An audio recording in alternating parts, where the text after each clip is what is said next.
ఏంటి ఎందుకు వస్తుంది మోకాలు నొప్పి? మోకాలు నొప్పి వచ్చేది గుజ్జు అరిగిపోవడం ద్వారా 90%. 10% వేరే రీజన్స్ ఉంటాయి. ఆ గుజ్జుని మనం కరెక్ట్ చేస్తే ఆ నొప్పి నుంచి బయటపడతారు. అదే ఎనీ జాయింట్. సో అదేవిధంగా అది ఎనీ జాయింట్ అంటే అన్ని జాయింట్స్లోనూ ఉండదు. మ్యాక్సిమం జాయింట్స్లో చేసుకోవచ్చు. షోల్డర్ చేయొచ్చు, రిస్ట్ చేయొచ్చు, ఎల్బో చేయొచ్చు, హిప్ జాయింట్ చేయొచ్చు, యాంకిల్ జాయింట్ చేయొచ్చు. ఇక్కడ మనం గమనించాల్సింది ఏంటంటే చాలా జాయింట్స్కి ఆపరేషన్స్ లేవు. కొన్ని జాయింట్స్కి ఉన్నాయి, మంచి ఆపరేషన్స్ ఉన్నాయి, వాటి వల్ల బాగానే ఉంటుంది.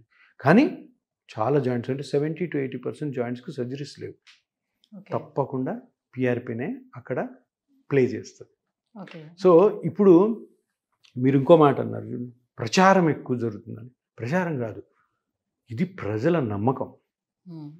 ఎందుకు ఇప్పుడు వరకు ఉన్న ట్రీట్మెంట్ మాడ్యూల్స్లో జనాల్లో స్లోగా కొంచెం నెగిటివిటీ స్టార్ట్ అవుతుంది. ఇవి ఆపరేషన్ అవుతుంటే జనరల్గా ఆపరేషన్ అంటే ఎవరికి ఇష్టం ఉండదు. సో అందరు కూడా ఎతికేది అంటే ఆపరేషన్ లేనివి ఏమైనా ఉన్నాయా, హోమియోపతికి పోదామా, ఆయుర్వేదిక్ పోదామా. అటువంటి వాళ్ళందరికీ కూడాను ఒక మంచి పరిష్కారం ఈ నొప్పులన్నిటికీ పిఆర్పి.